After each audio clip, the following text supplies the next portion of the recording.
All right. Hey, everybody. Welcome back to our next session of the Sanibel Online Writers Conference. I'm here with three of the conference's best friends, best presenters, Beth Fennelly, Denise Duhamel, and Lynne Barrett. They've all been doing it for years and years with us. I can't even count how many times Lynn and Beth have been here. I know Denise has been here 3 or 4 times. And so thank you guys for joining us. And thank you everybody out there for tuning in. They're going to be talking about a very, very important topic today. Something that I don't even know if I'm the one here who should be commenting on this, but they're going to be talking about sexual assault and difficult stories to tell. And it's this whole panel came together based on an anthology that Beth and Denise and Lynn all contributed to called Grabbed, Poets and Writers on Sexual Assault, Empowerment, and Healing.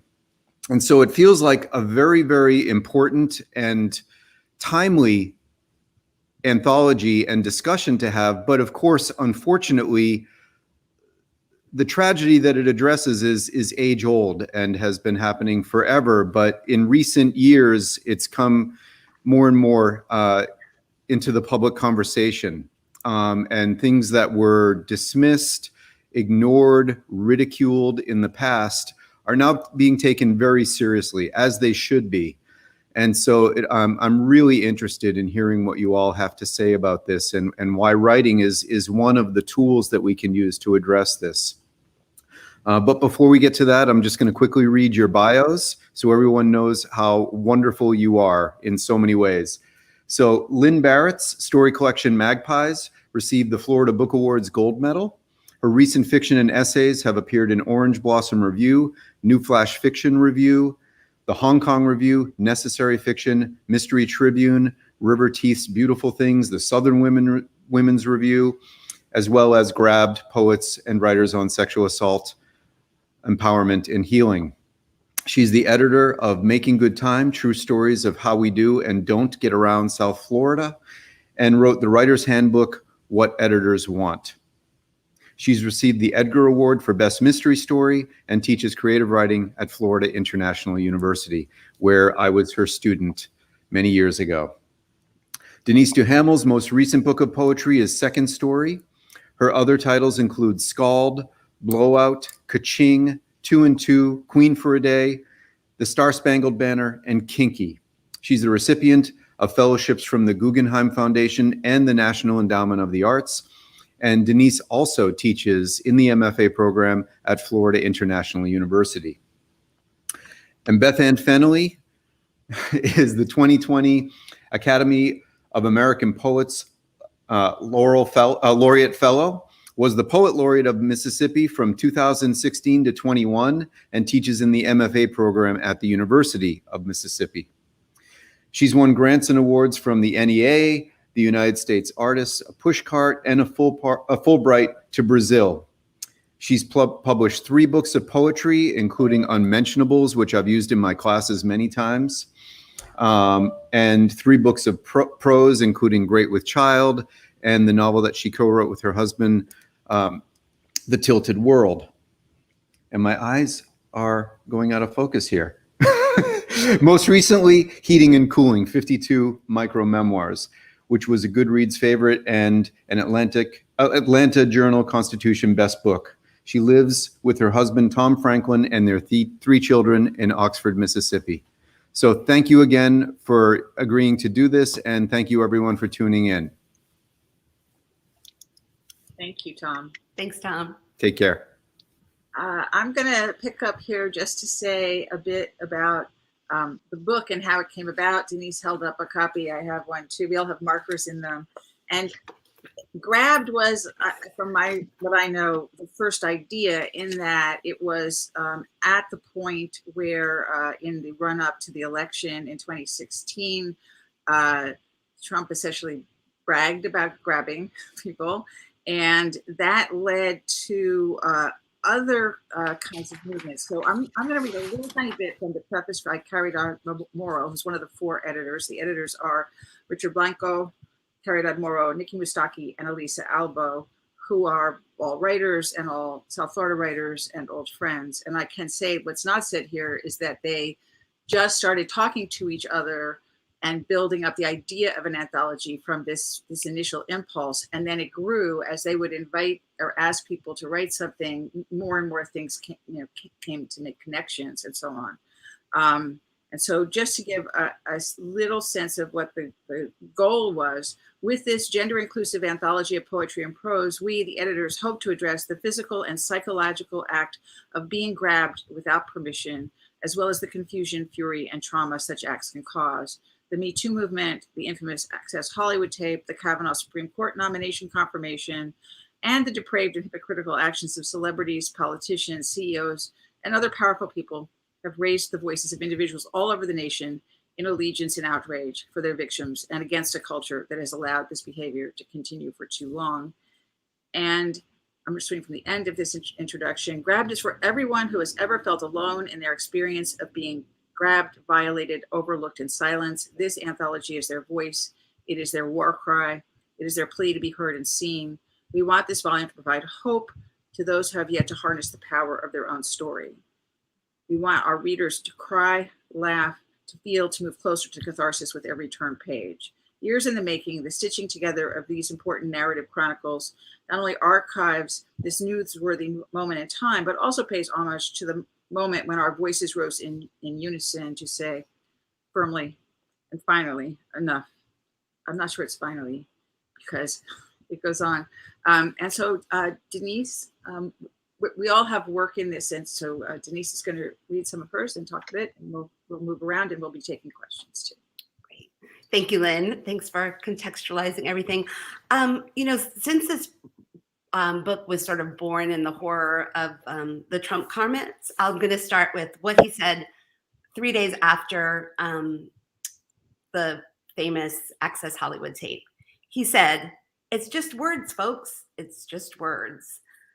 Which is, well, first grammatically incorrect, but I won't even go there. These are just words. But anyway, he can't do that. And I thought, he's nonsensical. He's a beast. And for some reason, the poem, when I thought of him as nonsensical, or these comments as nonsensical, I thought of the poem Jabberwocky by Lewis Carroll, which is a poem I used to always teach in comp classes to teach people how to make sentence structures, even if they didn't know every single vocabulary word. So my poem is born from Jabberwocky by Lewis Carroll. So I thought I would just read Jabberwocky first. For those of you who don't know it, then I'll read my poem and you can see what I was trying to do. So this is called Jabberwocky by Lewis Carroll. And full of nonsense words. So it's not that I'm not saying the words properly, it's just they're nonsense words. Jabberwocky. 'Twas brillig, and the slithy toves did gyre and gimble in the wabe. All mimsy were the borogroves, and the mome wrasse of grabe. Beware the jabberwock, my son, the jaws that bite, the claws that catch. Beware the jubjub bird, and shun the frumious bandersnatch. He took his vorpal sword in hand, long time Maxome foe he sought. So rested he by the tum-tum tree, and stood a while and thought. And as an oofish thought he stood, the Jabberwock with eyes of flame came whiffling through the tulgey wood, and burbled as it came. 1, 2, 1, 2, and through, the vorpal blade went snicker-snack. He left it dead, and with its head he went galumphing back. And hast thou slain the Jabberwock? Come to my arms, my beamish boy, O frabjous day. Calhoo, calhay, he chortled in his joy. 'Twas brilling, and the slithy toves did gyre and gimble in the wabe. All mimsy were the borogroves, and the mome wrasse of grabe. All right, so you will hear the scaffolding in my poem called It's Just Words, Folks. It's Just Words. Donald Trump, October 9th, 2016. 'Twas nasty, and the slithy bimbos did gyre and whine in the pageant. All piggy were the gold diggers, and the moms who breastfed in public. Beware the pussy, my sons, the jaws that bite, the claws that catch. Beware those plastic surgery tits, and shun any frump who won't put out. Trump took his vorpal sword in hand, longtime Maxim subscriber he tugged. Then rested he in his tum-tum tower, and stood a while in thought. And as in lustful thought he stood, he saw Hillary with eyes of flame. Still, Trump touched his wood and burbled as he came. 1, 2, 1, 2, and through his vorpal blade went snicker-snack. We thought his presidential chances dead, yet Trump came galumphing back. Only I have slain the Democrats. Come to my arms, underage girls. Oh, fragile day, how much do you weigh? We watched Trump's flag unfurl. So Denise, you're a very, very brave poet and have been for a long time. So I think that you just jump right in with this one to like, I'm going to accost the subject. Talk about maybe for a moment about much further back. Was there a time when you were unbold? And yes, which actually leads into my next poem. I was very unbold. I mean, I was bold. I talked a big talk, but I was also just frozen a lot of the times, which I think one of the themes that comes up in Grabbed over and over again are the ideas of people being touched, spoken to in horrible ways, and the freezing. You know, that maybe as, you know, if this were 30 years ago as a younger woman, I did crumple actually when I heard Trump's words and when he was elected. This is, you know, like most of us, just horrified. And yet I felt this desire, like, no, I can't just take this. So I think there were many times in my life, even in my writing life, which you'll hear in one moment. So the second poem I'm going to read is actually about that, just not being able to speak or confront things. And this poem is called Testimony. It's the second poem I have in the anthology. And I wrote it right after Dr. Blasey Ford's testimony and Kavanaugh's nomination. And the first title I had was Kavanaugh, and then I sent it out, and the editor was like, I really like this poem, but why is it called It didn't quite fit, but I think knowing that a lot of us wrote right after the Kavanaugh hearing about things we had remembered as well. So anyway, I'll just read this poem, and then we'll hear from Beth Ann. All right, so this is called Testimony. After he tried to kiss me during his office hours, I ducked and scrambled into the hall, wondering if I had imagined it. After he tried to kiss me, he dismissed all of my poems in workshop, though I wondered if I was imagining that too. Maybe I was indeed a mediocre writer. To get off the TA waiting list, you were supposed to give the chair a blowjob. I wish I were misremembering this. The two women who received the teaching positions thought I was uptight because I was raised Catholic. I was drinking back then, I confess, but no amount of wine makes my testimony less true. It was the first time I lived somewhere warm, even in the fall. I wondered if I would have been safer in mittens and a coat. I wonder what those two TAs remember of that time, if they feel shame or rage, or have somehow internalized it all. I never spoke up. I had no language to do so, not even in my poems, which had become conceptual and abstract. Instead, I drove into the desert and posed as a cactus, kind of like that yoga pose, though I didn't know what yoga was all those years ago. I just wanted thorns, those chula spines that leapt out when a predator came too close.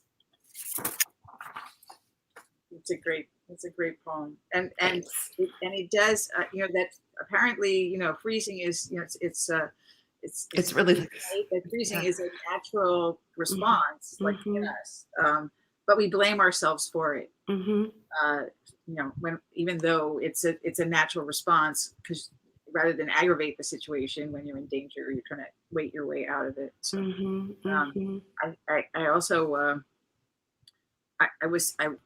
this particular section, the book has sections, and this section is institutions. So it's put there because of the fact that you're using schools. And one of the ways it's organized is by the different kinds of unsafe places, which in fact there are no safe places, is kind of also the Beth Ann. Yes, hello. Thank you all for coming to the StreamYard universe today and joining Lynn and Denise and I on this panel and being part of the Sanibel community.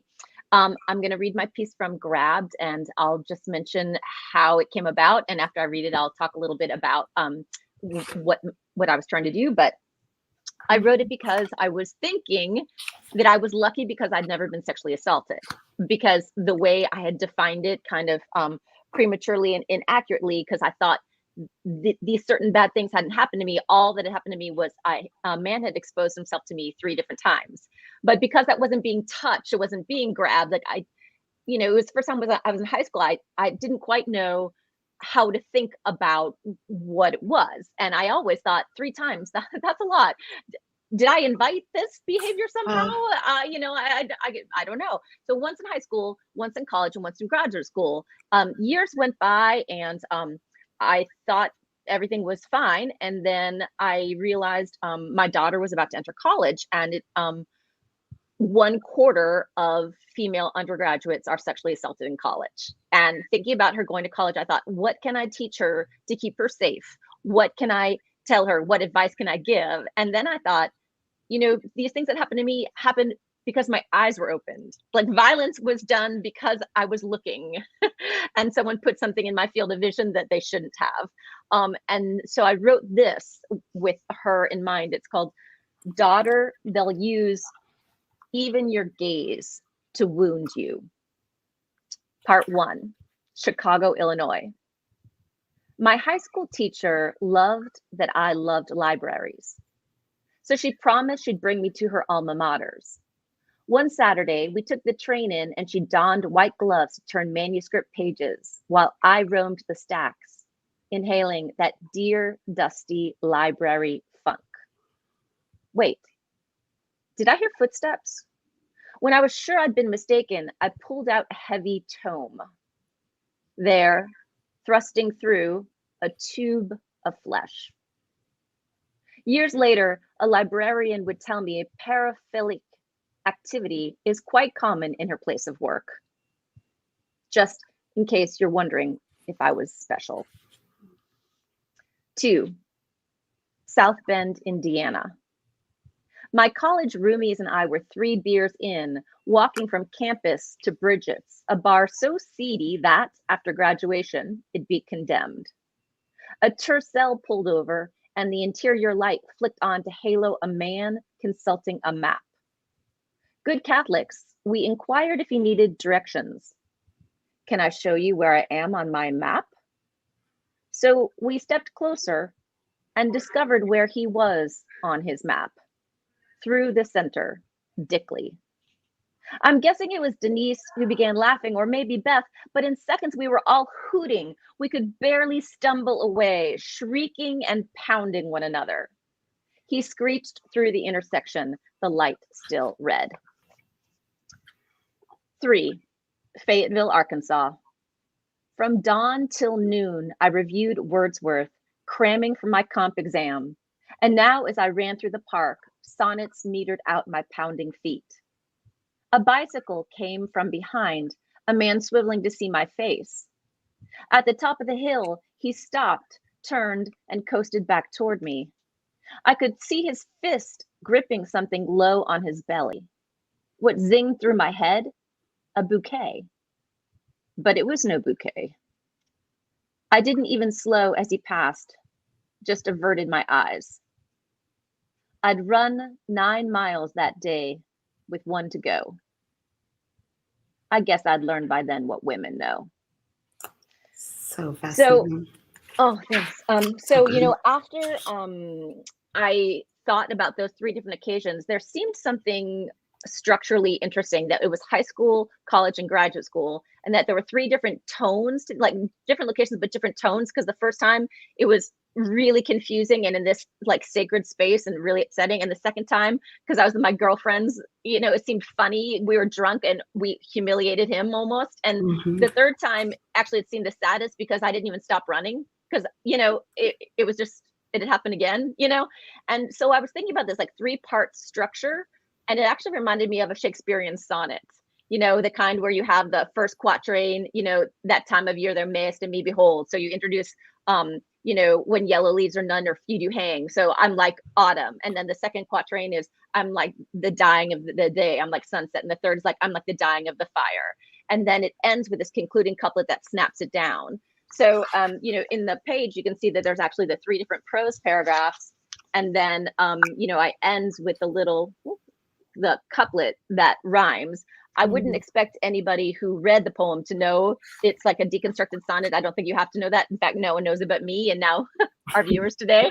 But it's just why I wrote it. It's that thing that was in my head. It's like this like busted experience of the fracturing that happens to one's internal narrative when this kind of violence comes in and it screws up with the system, even your system of logic. And even the normalization, right? I mean, by the end, it's like, ugh, Yeah. I mean, it's just, Right.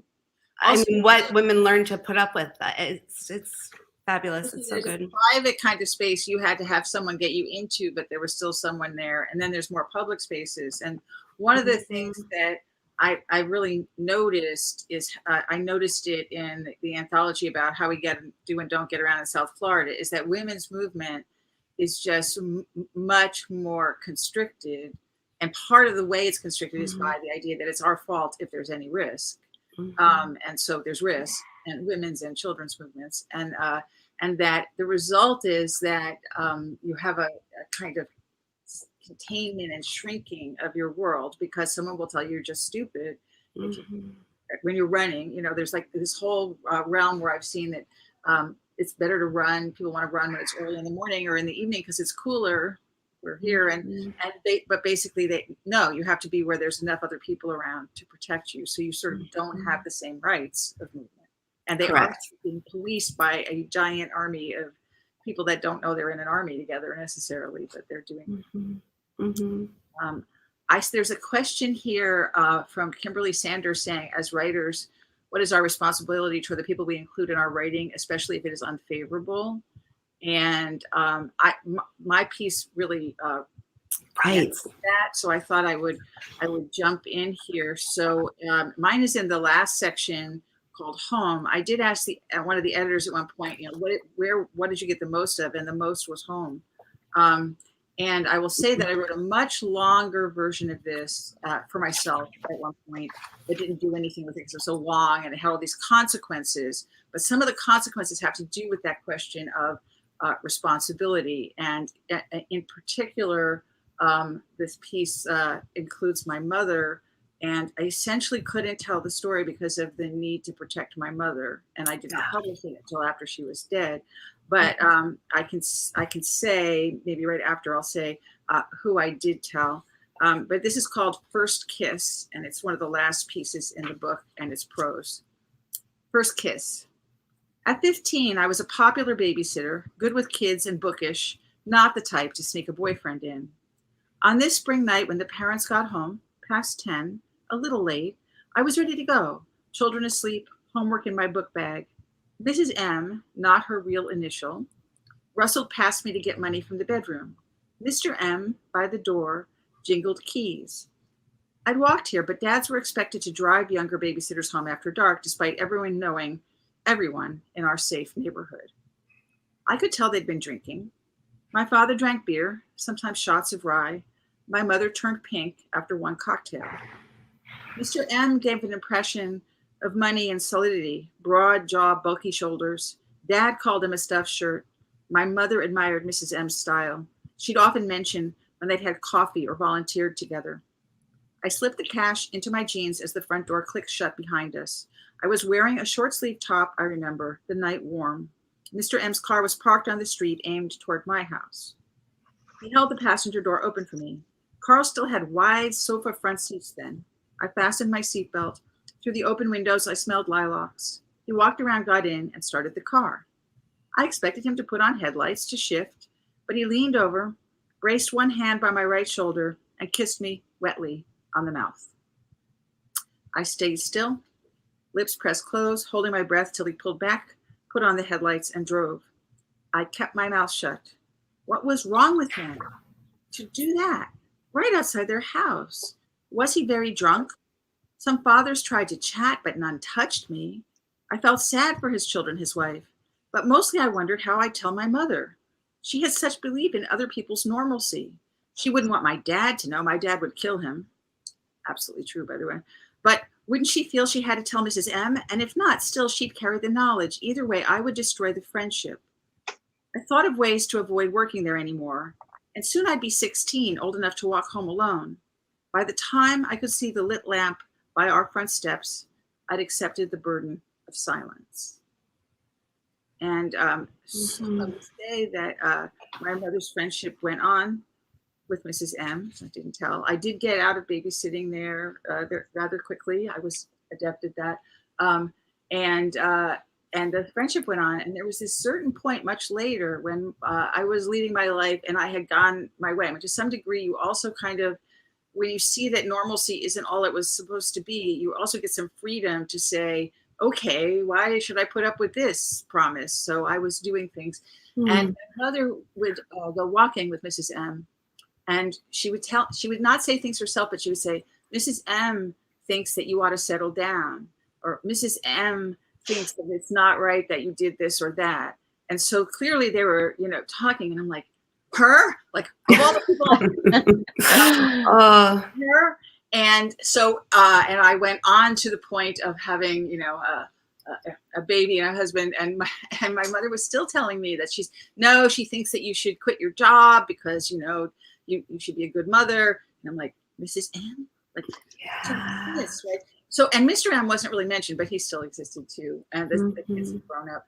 And then there was, my mother died not that long after that. And in the course of her long illness, she didn't let anyone see her or be near her but family because she was very disfigured. And at the funeral, this person, Mrs. M, showed up and was really mad at me because she hadn't been allowed to see my mother. And she moved on. And my aunt, this is my father's sister, said, I never liked her. And I didn't like them. And I was like, well, let me tell you. So I did tell my aunt, and I had told my brother not long before that, like, you need to tell someone. And this goes back to the question that was in the sort of title of our session, will they believe you? And I don't even know if that's the real question. Like, will they block you? Will they judge you? I mean, I think that people do believe, but then they can't acknowledge belief. And also so like heartbreaking sentiment, like carrying the silence. You don't want to hurt Mrs. M, even though she sounded. It was your mother, right? I didn't really care about Mrs. M, but it would have hurt my mother, and I didn't want to hurt my mother, and so it was my responsibility to protect her from finding out how bad the world was that I had just. Which is, of course, gives you a sense of like, how upside down things are. But I do think a lot of the silences are like that. It's like what's gonna be the consequence of speaking, especially with someone who's in your community and known. And part of the explosion that happened that led to the anthology and stuff is people speaking.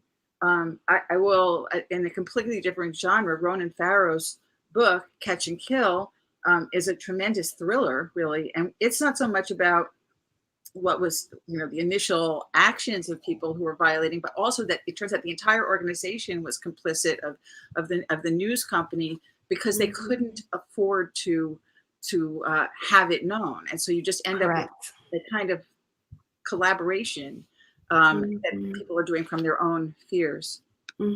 Yeah, I mean, I'm thinking like the institutions too, like schools or hospitals or places of business, like women go to HR or to some resource, but the job of the institution is to keep it quiet, pay her off, do whatever they can, dismiss her first and see if it'll just go away. And this whole idea of, how we're silenced or, NDAs, all this stuff that people, and I think it's really hard when it's someone who has a wife too, or a girlfriend or whatever, because you're like, this information is going to hurt the woman.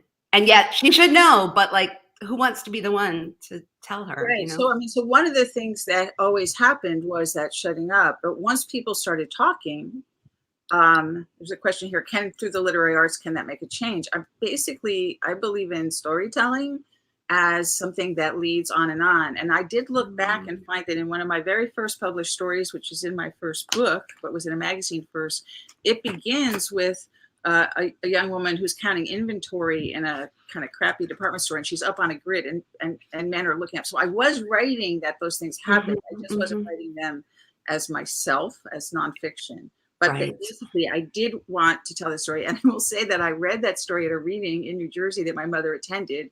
And she basically said, you really shouldn't write about those things. So it was a more general idea of silence that was in the culture, because it goes back to the, are you a virgin? You're not valued anymore. So there is a kind of tremendous amount of these that we just internalize. But once you start telling stories, as the anthology does, more stories follow. I should mention there is a website, the Grabbed Anthology. It's grabbedanthology.com, where you can see much more, including what people were writing about their writing, but also lots and lots of people got in touch because they all wanted to write. So I think many people could have a workshop where everyone's telling their stories. There are also work here by men and women in the book. So it's not just women. Correct. Yeah. And so one of the other things that happens in a situation like this is people think, oh, nothing like that has ever happened to me. And then they hear other people telling their stories, and it triggers their own, something that they have thought of, or something that they're ready to share, or something that they're even able to finally understand as, abuse or assault. And so hopefully, a book like this and the other type of conversations that are coming out are going to prepare young people in a way that we weren't prepared to acknowledge their experiences, and, in that way, put them behind them successfully, healthy route to healing that starts with laying down the burden of silence that, other people have been carrying for 30 years or their whole lives, Absolutely. I mean, I was thinking about this the other day, how sexual harassment, Anita Hill, and Anita Hill wrote this fantastic afterward. I mean, Anita Hill, it's pretty great. This by Joyce Maynard, who has been a regular presenter, and afterwards. So I would also say they began by they thought it was going to be poetry only to start with, and then it grew and grew and grew, and then a book in which they were getting these names to speak up. So the book itself, in terms of making anthologies, became something much bigger than was anticipated. And I think also the tones, I mean, we have everything from really difficult, rapes of children. People are writing about those kind of experiences, all the way to, someone grabbing your butt, or, but there's still all the range of just how accepted it is and the horror of it. Where was I going with? I was going somewhere with this, but now I forgot. So I don't know. There's also a little bit in there that it has the point of view of someone who committed an act. Yes. And one of the things, when you start seeing the enormous numbers of stories, there's only a little of that. But basically, if there's all these stories, there's all those other people that did whatever, and but aren't going to feel able to speak about it. And yet, if not speaking about it, sort of also cripples that person, or twists that person into more of a ongoing furtiveness, rather than getting some kind of help. One of the things I love about reading is that it's an individual's conversation that they can take part in when they choose, which is to say, not everybody who has, for example, been assaulted is going to be ready to be thinking about this, or some of them are going to feel bombarded by, if a conversation was forced on them where they had to listen to someone's story and they weren't ready, it could feel like too much pressure, or it could feel its own type of burden. But something like a book is, you can read it when you are ready for it, when you're strong enough for it, or when it's going to be right for you. And in that way, that it's a conversation you get to start and stop. It does allow you to pace your own emotional development, and when you're ready to have a certain conversation. Absolutely. There's a couple comments here I'm reading. Lexi Piper, do you think on a certain level you have to hold back when writing these topics to be sensitive while still trying to be authentic? And then Jason D. Joseph, a single sentence or even a single word can mean anything in a story. That's how I see it. I think rather than thinking of it as holding back, it's got to do to some degree with craft, that we're enabled by using the forms of poetry, of actually the replication of a known work, of telling a story. And as I said, I had written a long thing because I was just trying to track all the things that were consequences. But the very short form, and the editors asked for short work. And so that meant more voices. Also, anyone piece is short, and you can absorb it differently than you would a long, harrowing narrative. Mm-hmm. Another. Oh, I'm sorry. Go ahead, Lynn. No, that's it. Oh, another thing about Lexi's question that's kind of interesting from the writer's point of view is we know we have to give details to engage the reader, but how many details is enough without forcing someone to relive an experience or to engage in a kind of trauma porn? Do you know what I mean? Where you're getting so deep into the experience that you're allowing the wrong type of person to have the wrong type of feelings about something, that seems like she was talking about this kind of balance with sensitive topics. That seems like another hurdle. Have either of you had to decide how many details is enough or too much when writing about violence or sexual trauma? How did you handle it? I definitely was cutting down, and actually the kiss itself, just to say, is very short. It's a shock, and it's short, and then things just move on. And that to me was more, it's a matter of consequences rather than spending a lot of time on the moment. But I could tell you that one of the things that was then in my mind was it's called First Kiss, because it's the first time I was hit in that respect, and which is another whole big piece. But I did go out of my way to be in a situation where I would get kissed again and would refer to that as the first kiss. Yeah, reclaiming. Yeah. But that itself is, I wouldn't have done the same thing. So you're still seeing consequences. Definitely. There's a great book, a great poem in him here called Flashbulb Memory by Iris Jamal Dunkel. And it's called, it really speaks to poetry. There's a little quote: a flashbulb memory is a detailed and vivid memory that is stored on one occasion and retained for a lifetime. They demonstrate that the emotional content of an event can greatly enhance the strength of the memory formed. And I think a lot of times when trying to write about trauma, we forget, maybe you forget the person's name, or you forget, that was again in the Dr. Blasey Ford, right? Like, well, what day was it?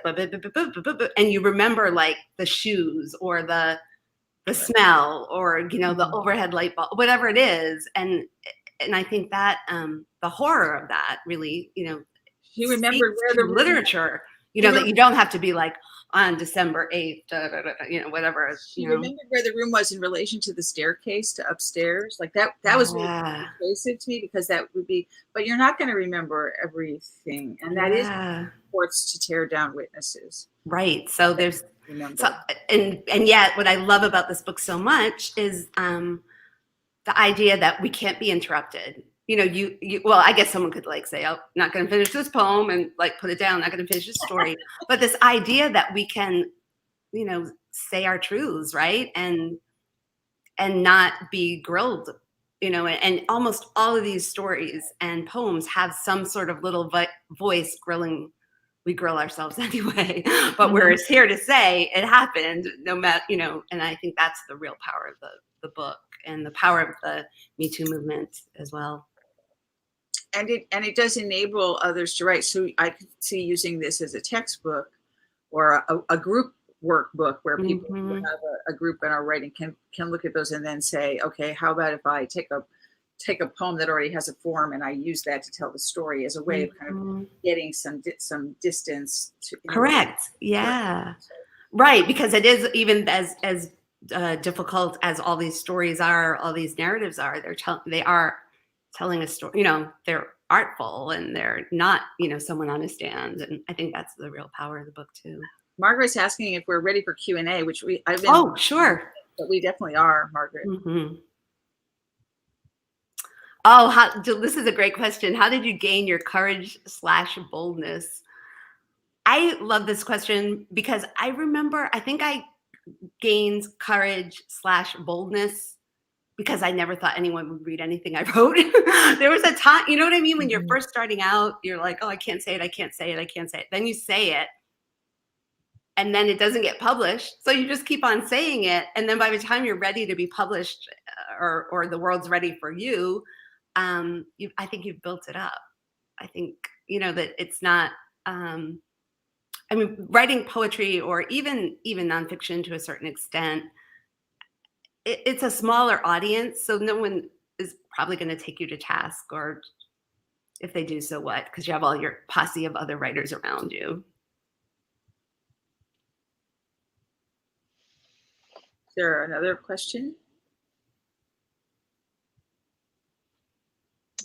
Yes. Have any of you gotten hate mail or some sort of backlash for your writing, and how would you deal with it? I can answer that. This is, I mean, not from this book, thank goodness, but a long time ago, it was really scary. I wrote a book called writing the book wasn't scary. I have a very early book called The Woman with Two Vaginas. Lynn Andrews has a book called The Book of Orgasms. And the emails I would get, my book isn't erotica or anything. It's based on myth and a woman that had two vaginas, and it's actually kind of funny. But I would get like really sicko email, like really upsetting emails and phone calls in the 90s. So I can't even imagine. I'm not on social media, so I guess I'm not as bold and courageous as I claim to be. I'm really afraid of it. But yeah, I mean, it's like when you put yourself out there, you kind of can get that sort of reaction, and you know, it's just words, folks. It's just words. I mean, I guess I could write back to like all these idiots, but it hasn't happened to me, knock on wood, in a while. Well, there's been some more controls on some of those things. You're more conscious too of that you can be seen. Mm-hmm. Newspapers, for instance, once they were on the line, and they had all kinds of people writing all kinds of stuff, and they had to put in monitoring, as far as I know. But you know, individual, there's a question. I saw it, and then it disappeared. You have to change your writing routine to write about difficult topics. Well, earlier Denise was talking about, you know, when you're a beginning writer, you learn that you can say anything because you're anonymous and invisible. I would say, you know, if you're lucky enough to finally get a chance to publish something and like have someone read something besides your mom, there comes a point where you can allow the very idea of being read to be its own weird thought tourniquet, because you start thinking with everything like, what's so-and-so going to say about this, or how's this going to be reacted, or, you know, will I get hate mail, or etc.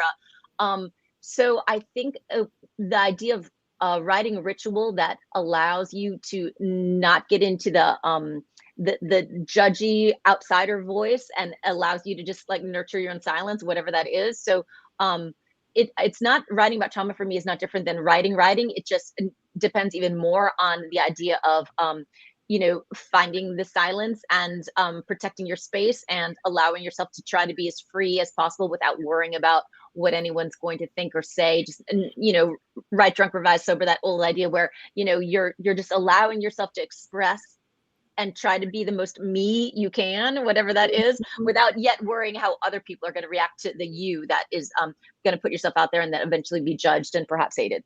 Mm-hmm. This goes to the social media thing. I'm not really someone likely to post something inflammatory directly on social media or anything like that. But as Denise was saying, but when I write something, I really never send it out till I've sat on it for a while and looked at it again. And by the time I've done that, I've accustomed myself to it in a way. Mm-hmm. And that helps, I think, which may be a little different if you're in a workshop. We have time for one more question. I see a big sign.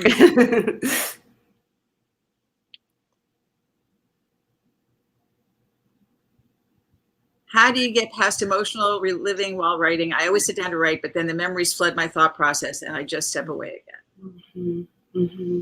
Yeah. Maybe there's no way out but through, Mackenzie. Maybe the idea is just to like butt and share, like get it out. And then the next day, if all you can do is just write the same, you know, unartistic garbage, but just getting it out and then just getting it out and finally like find a way to stick with it long enough that you can start to shape it and process. I don't know. Mm-hmm. It's not great advice. It's just an idea. Yeah, no, but I think that's really good advice. I agree. And you're not editing yourself. You're not checking yourself. You're not judging yourself. You just do it and then let it sit and then, you know, go back to it. Nothing comes out perfectly and in perfect self-control. I remember a while ago, this might be good advice too. And I think his last name's Reese. I can't remember his first name, but there was a Spencer. No, it's okay. Yeah, it's not. It's a different. a different Okay. reason. But anyway, it was this great poem, and this is so sad that I don't remember the name, but it began, I'm afraid of what I'll write today. It begins. And then it's this self, like I did this, I did that, it's like this very heart-wrenching poem. And I've used that line a lot, not in my own work. It always gets edited out, but when I'm afraid, I just say, I'm afraid of what I'm going to write today. And then I just write it, just acknowledge, I like that. right? Acknowledge you're afraid and then do it anyway. Also, I'll just chip in to say, because our time's just about up, at a writer's conference is a place where you see that there's all these other people, and it empowers you, because you can share something and they share something, and you realize that the world's not going to come to an end. But those are kinds of communities that are constructed, writers' colonies or classes or so on, as opposed to being right down in the middle of the road hollering at people. Correct. We had so much fun today, I think, with such a great group of people with all our nice questions, and hearing from y'all, and great to be a part of a panel that is helping people find their stories and tap into what they need to say. So it's been a real pleasure for me. Me too. Thank you, everybody. Thanks.